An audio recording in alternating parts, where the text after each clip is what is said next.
মক্কায় কুরাইশদের নির্যাতন যখন চরম আকার ধারণ করে তখন সেই নির্যাতন সহ্য করতে না পেরে সাহাবীদের অনেকেই আবিসিনিয়ায় হিজরত করেন। আবিসিনিয়া শাসন করতেন একজন ন্যায়পরায়ণ বাদশাহ, যাকে নাজ্জাশী বলে ডাকা হতো। নাজ্জাশী যদিও খ্রিস্টান ধর্মের অনুসারী ছিলেন, তথাপি অপরাপর সকল ধর্ম বর্ণের মানুষের প্রতি তিনি ছিলেন সহানুভূতিশীল। তাই খানিকটা স্বস্তি ও শান্তির আশায় সাহাবীরা মক্কা ছেড়ে সেখানে চলে যান। কিন্তু নিপীড়ক মক্কাবাসী অর্থাৎ কুরাইশরা সাহাবীদের পিছু ছাড়ে না। মুসলিমরা যেন আবিসিনিয়ায় আশ্রয় না পায় এ ব্যাপারে তারা কলকাঠি নাড়তে শুরু করে। কুরাইশদের একটি প্রতিনিধি দল নাজ্জাশীর রাজ দরবারে গিয়ে হাজির হয়।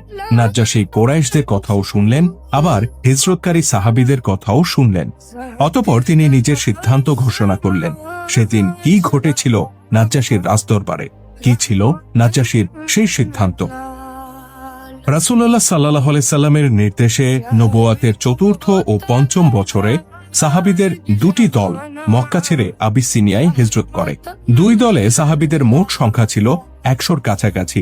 যে স্বস্তির আশা নিয়ে তারা সেখানে হিজরত করেছিলেন, বাস্তবেও সেখানে গিয়ে তারা তেমনটাই দেখতে পেলেন।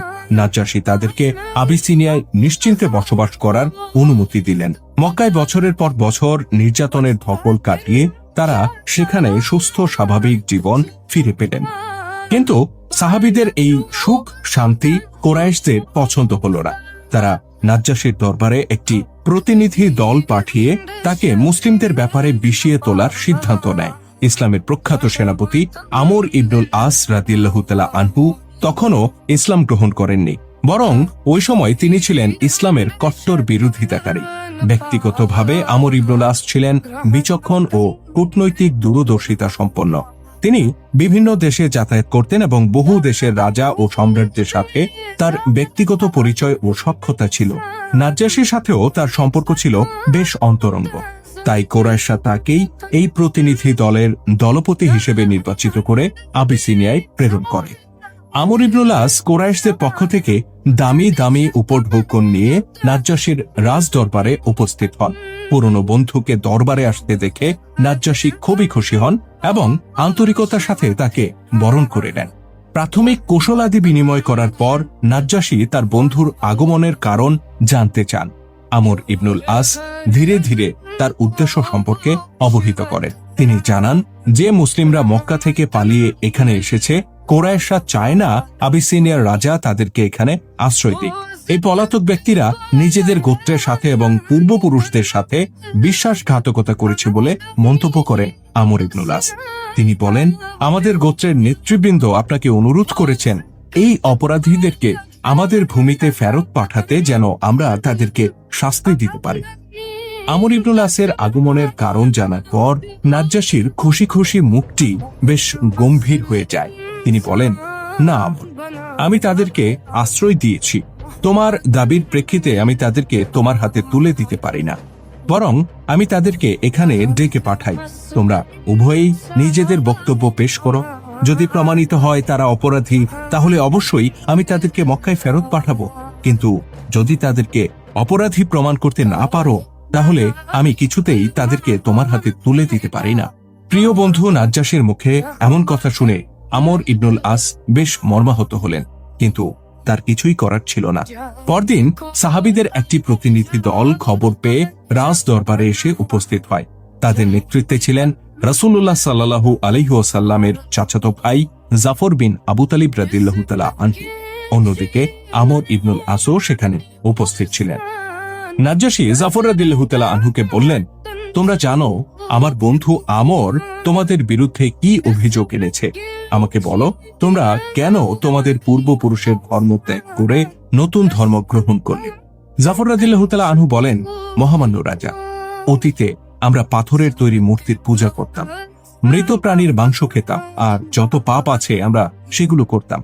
নিজেদের মধ্যে যুদ্ধ বাঁধিয়ে রাখতাম, শক্তিমানের পূজা করতাম, আর দুর্বলদের উপর অত্যাচার করতাম। এই অবস্থায় আল্লাহ তাআলা দয়া করে আমাদের কাছে একজন রাসূল পাঠালেন, যিনি আমাদেরকে সততা, দয়া এবং ন্যায়পরায়ণতার শিক্ষা দিলেন। অতীতে আমরা যেসব পাপ করতাম তিনি সেগুলো থেকে আমাদেরকে বিরত থাকতে বললেন। তিনি আরো বললেন, আল্লাহ ছাড়া আর কোনো ইলাহ নেই। পাথরের মূর্তিগুলো আমাদের কোনো কাজে আসবে না। আমরা কিছু লোক তার ডাকে সাড়া দিলাম। যেসব অন্যায় আমরা অভ্যস্ত ছিলাম সেগুলো থেকে আমরা বের হয়ে আসলাম এবং মূর্তি পূজা বন্ধ করে দিলাম। কিন্তু যারা তার ডাকে সাড়া দিল না, তারা আমাদের উপর নিপীড়ন করতে শুরু করলো। তারা আমাদেরকে মূর্তি পূজা করতে বাধ্য করার চেষ্টা করলো। তাদের এই অত্যাচার যখন সহ্যের সীমা ছাড়িয়ে গেল, তখন আমরা নিজেদের মাতৃভূমি ছেড়ে এখানে চলে আসলাম।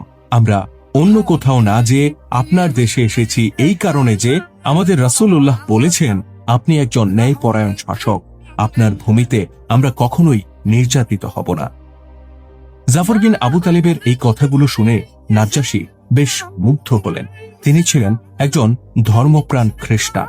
তিনি জাফর রাদিয়াল্লাহু তাআলা আনহুর বক্তব্যের মধ্যে যে রাসূলের ব্যাপারে শুনলেন, সেই রাসূলের সাথে যিশুর বক্তব্যের যেন অনেক মিল খুঁজে পাচ্ছিলেন। তিনি জিজ্ঞাসা করে রাসূলুল্লাহ সাল্লাল্লাহু আলাইহি সাল্লাম ও তার আনিত নতুন ধর্ম সম্পর্কে আরো অনেক কিছুই জানলেন। অতঃপর তিনি বললেন, তোমাদের রাসূলের উপর যা নাজিল হয়েছে তার কিছু বাণী আমাকে পাঠ করে শোনাও। জাফর রাদিয়াল্লাহু তাআলা আনহু কোরআনের কিছু আয়াত পাঠ করতে শুরু করলেন। নাজ্জাশী মুগ্ধ হয়ে আয়াতগুলো শুনতে থাকেন। এক পর্যায়ে তিনি এতটাই আপ্লুত হয়ে পড়েন যে তার চোখ বেয়ে অশ্রু নেমে আসে। তিনি বলেন, নিঃসন্দেহে যে সত্তার কাছ থেকে যিশুর নিকট বাণী আসত, এই বাণীগুলো সেই একই সত্তার কাছ থেকেই এসেছে। এদিকে আমর ইবনুল আস দেখতে পান সম্পূর্ণ পরিস্থিতি তার নাগালের বাইরে চলে যাচ্ছে। আমর ছিলেন খুবই চতুর মানুষ। তিনি পরিস্থিতি বদলে দেওয়ার জন্য একটি মোক্ষম অস্ত্র বেছে নেন। অধিকাংশ খ্রিস্টানই যিশু অর্থাৎ ঈসা আলাইহিস সালামকে আল্লাহর পুত্র বলে বিশ্বাস করে, কিন্তু আমর জানতেন মুসলিমরা এটা বিশ্বাস করে না। এই বিষয়টি সামনে এনে তিনি মুসলিমদের সাথে নাজ্জাশীর দূরত্ব সৃষ্টি করতে তৎপর হলেন। তিনি বললেন, মহামানব বাদশাহ, মুসলিমরা যিশুকে সম্মান করে না, তারা তার ব্যাপারে খুবই খারাপ মনোভাব পোষণ করে। নাজ্জাশী জাফর রাদিয়াল্লাহু তাআলা আনহুর কাছে এই ব্যাপারে জানতে চান। জাফর রাদিয়াল্লাহু তাআলা আনহু বলেন, আমরা বিশ্বাস করি আমাদের রাসূলের মতো তিনিও আল্লাহর প্রেরিত একজন রাসূল। আমর ইবনুল আস বলেন, কিন্তু তারা তাকে আল্লাহর পুত্র বলে বিশ্বাস করে না।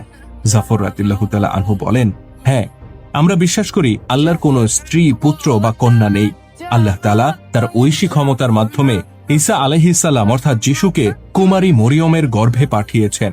আমর ইবনুল আস আশা করেছিলেন এবার অন্তত নাজ্জাশী ক্ষিপ্ত হয়ে উঠবেন, কিন্তু নাজ্জাশী বিন্দুমাত্র ক্ষিপ্ত না হয়ে বললেন, যিশু সম্পর্কে তুমি যা বলেছ তার সম্পূর্ণটাই সত্য। বস্তুত নাজ্জাশী একজন সত্যনিষ্ঠ খ্রিস্টান ছিলেন। খ্রিস্ট ধর্ম অনুসরণ করলেও পুরোহিতরা বাড়াবাড়ি করে ঈসা আলাইহিস সালামের ব্যাপারে যেসব মনগড়া তত্ত্ব প্রচার করত, নাজ্জাশী সেগুলো নিজেও বিশ্বাস করতেন না। এই বিষয়টি আমর ইবনুল আসের জানা ছিল না। অতঃপর নাজ্জাশী সাহাবীদেরকে বললেন, তোমরা আমার ভূমিতে সম্পূর্ণ নিরাপদ। এখানে কেউ তোমাদের উপর কোনো ধরনের জুলুম করতে পারবে না। তোমাদের ইচ্ছার বিরুদ্ধে কেউ এখান থেকে বেরো করে দিতে পারবে না। তোমরা যতদিন খুশি এখানে থাকতে পারো। অতঃপর আমর ইবনুল আসকে উদ্দেশ্য করে নাজ্জাশী বললেন, তুমি আমার জন্য যেসব উপঢৌক নিয়ে এসেছ সেগুলো ফেরত নিয়ে যাও।